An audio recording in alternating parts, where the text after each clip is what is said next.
Are you wondering how to create the perfect song set for your worship service? Well, today I'm going to share with you 8 tips on how to create that perfect song set. And we'll jump into it right after this.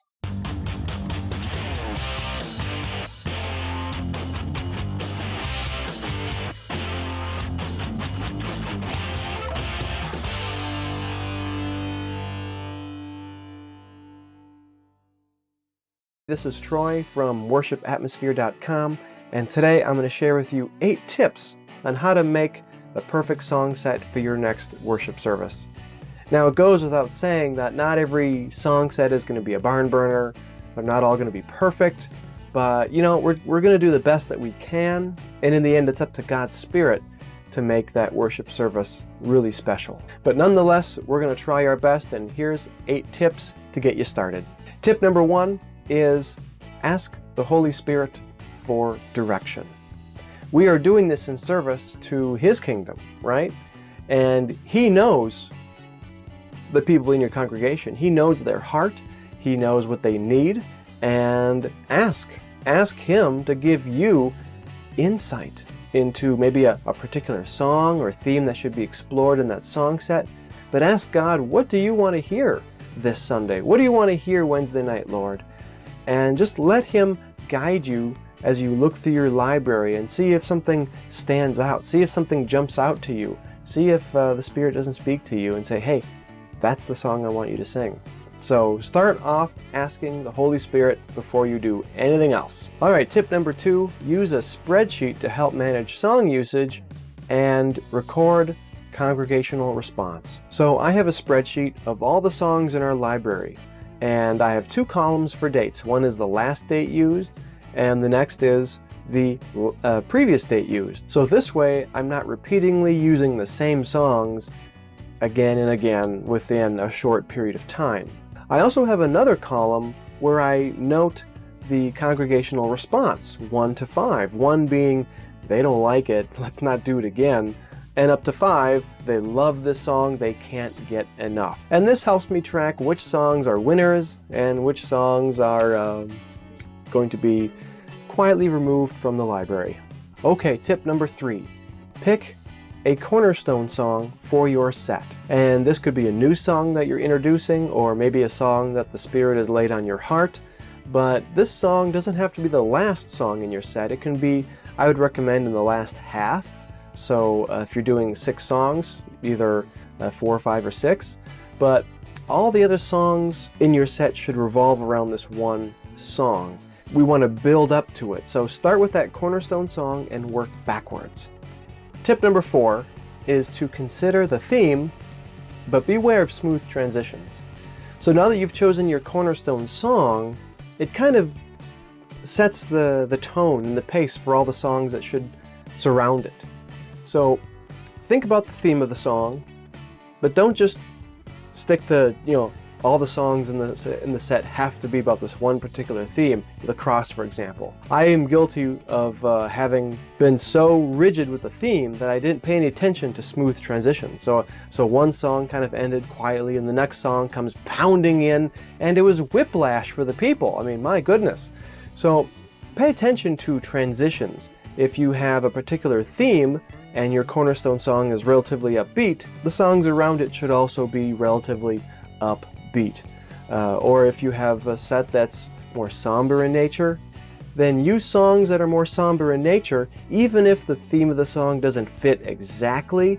If it flows well within the set, go ahead and use it. That's okay. Think about a theme that you can use, but be aware of transitions. And tip number 5, your first 1 or 2 songs should be about God. They should be talking about His name, His character, what He does, who He is. We are coming into this worship service to worship God, right? And a song that says, I'm going to praise you, I'm going to lift you up, I'm going to sing, I, it's just me, more me now. And that's not the point of what we're doing. So start off your worship set with a song that glorifies God. You are great, you are holy, you are perfect.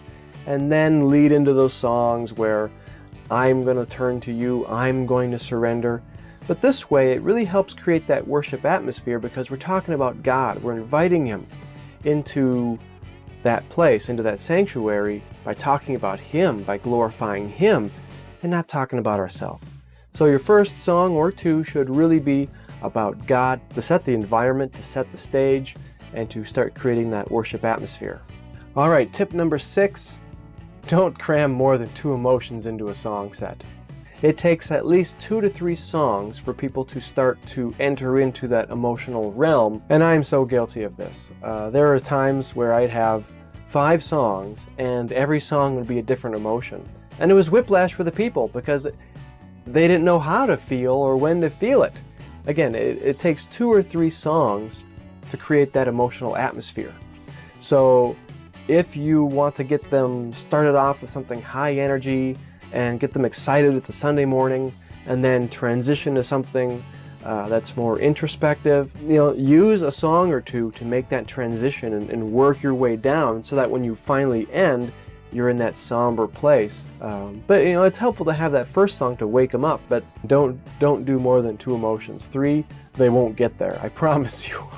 I've made that mistake too many times to count. Tip number 7, end with a song that you can sing well.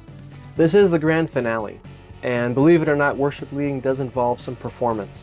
So if your final song is a song that you don't know the lyrics real well, or it's out of your range and you're singing way off your normal key, and it's going to just fall flat, and it's not the way you want to end. So pick a song for your final song that you can sing really, really well, or play really, really well.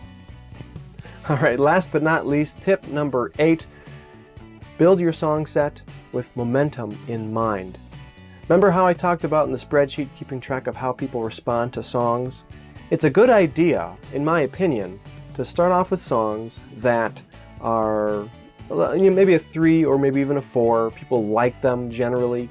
But then as you get towards the end of the song set, you want to have those 5s at the very end. Songs that people really get into, songs that people respond to, so that when it's the end of the worship service and we're moving on into something else, you can ride the wave. The congregation can ride this worship wave into the next segment. But if we've fallen flat, if we end with a song that no one likes, it's going to kill the atmosphere. So don't do it. So keep track of what songs people like and what songs people respond to, and end with those so that you can have that momentum moving on into the rest of service. So there you have it. Those are my 8 tips for creating the perfect song set for your next worship service. Let's recap. Tip number 1, pray and ask for the Spirit to guide you. 2, use a spreadsheet to manage song usage and responsiveness. 3, pick your cornerstone song upon which your set is built. Tip 4, consider the theme and remember smooth transitions. Tip 5, your first song or two should be about God. Tip 6, don't mix more than 2 emotions in a song set. Number 7, end on a song you can sing well. And number 8, build your set with momentum in mind. So I hope this helps you create the perfect song set for your next worship service. Now, I want to share something with you that I think will help you a lot.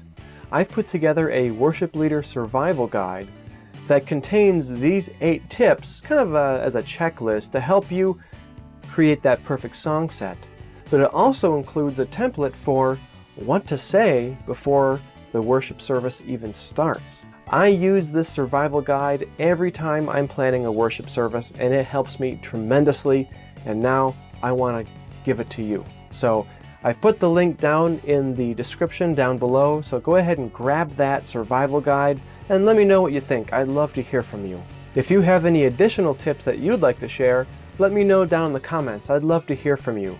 And if this video was helpful, please consider subscribing to the channel, give the video a thumbs up, and thanks for watching. We'll see you inside my next video.